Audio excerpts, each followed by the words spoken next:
तक हम उस पाप नाशक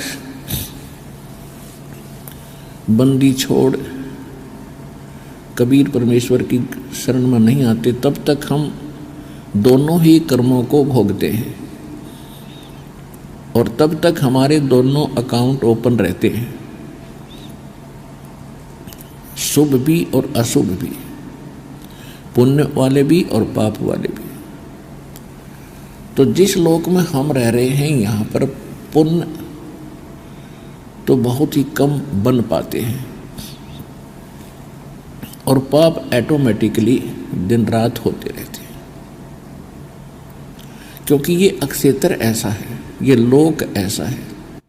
यहाँ पर पाप तो बिना करे भी होंगे और पुण्य करने से ही बनेंगे। तो इसी प्रकार हमारा ये शरीर एक फील्ड है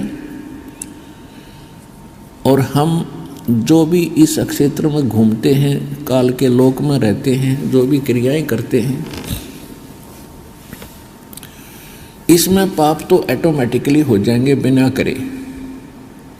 पृथ्वी ऊपर पग जो धारे, करोड़ जीव एक दिन में मारे। इतने सूक्ष्म प्राणी हैं, इसके जमीन पर उड़ रहे हैं, हवा में जमीन पर चिपके रहते हैं कि करोड़ जीवों की हत्या करके ये प्राणी विश्राम लेता है। 70 ब्राह्मण की है हत्या, जो चौका तुम देवो नेता। रोज पोछा लगाते हो, चूल्हा चौका चलाते हो, उससे पहले लीपते हो, आजकल तो पोछा लगाया जाता है, उसमें 70 ब्राह्मण जैसी हत्या हो जाती है। अब ब्राह्मण को क्यों साथ लिया इस वाणी में? क्योंकि हमारे धर्मगुरु ये कहा करते थे कि एक ब्राह्मण, ब्राह्मण माने भक्त, की हत्या कर दी जाए तो करोड़ भी मंत्र जाप कर ले तो भी वो हत्या का पाप कटे नहीं।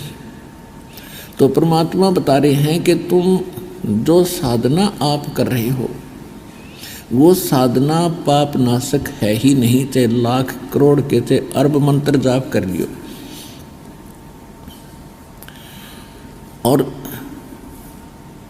तुम जैसे आप प्रतिदिन पोछा लगाते हो तो उसमें भी तुम्हारे कितने पाप लग जाते हैं। एक चूल्हे के स्थान पर चूल्हा चौका जो देते थे उस स्थान को लिपा करते थे डेली स्वच्छ बनाने के लिए। कहते हैं इतने से पोर्शन में 70 ब्राह्मण की है हत्या, जो चौका तुम देवो नेता।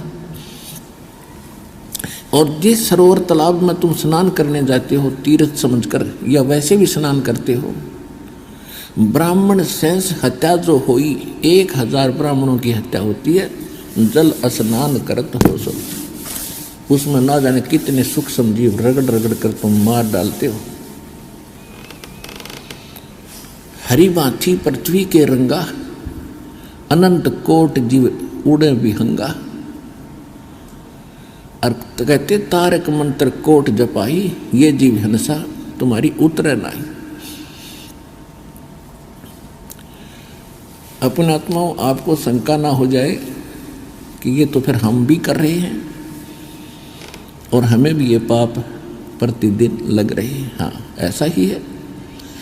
जब तक हम गुरु की शरण में नहीं आते तब तक हमारे दोनों अकाउंट ओपन होते हैं।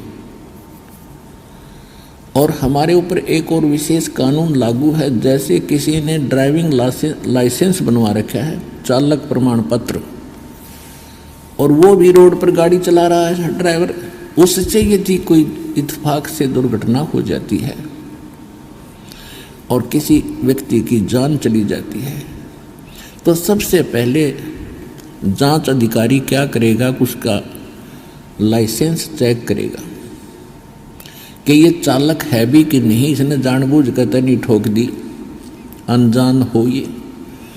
जब उसके पास चालक प्रमाण पत्र मिल जाएगा तो 90% वो व्यक्ति बरी हो जाता है कि ये अनजान नहीं है, दुर्घटना का कारण अन्य हो सकता है। वैसे तो 100% डिबरी हो जाता है वो।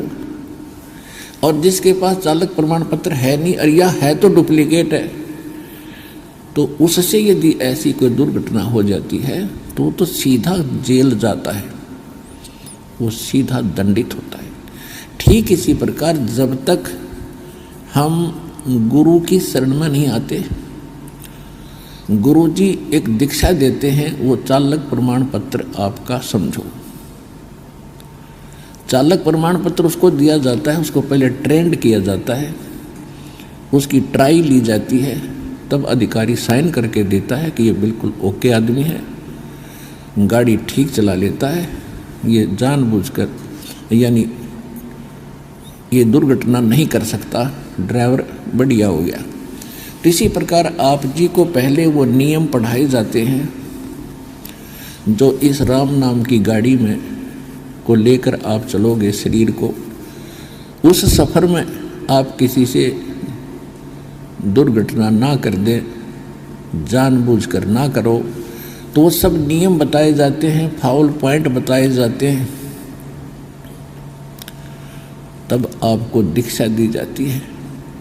उसके पश्चात यदि फिर भी कोई दुर्घटना यानी कोई जीव हिंसा होती है तो फिर आपको उनका पाप नहीं लगेगा। तो जब तक हम परमात्मा की शरण में नहीं आते और हम लाइसेंस नहीं बनवाते यानी संत से दीक्षा नहीं लेते अधिकारी से, तब तक हमें दोनों ही अकाउंट, दोनों ही हमारे संग जो कर्म है पुण्य और पाप। Subscribe now and press the bell icon. Never miss an update.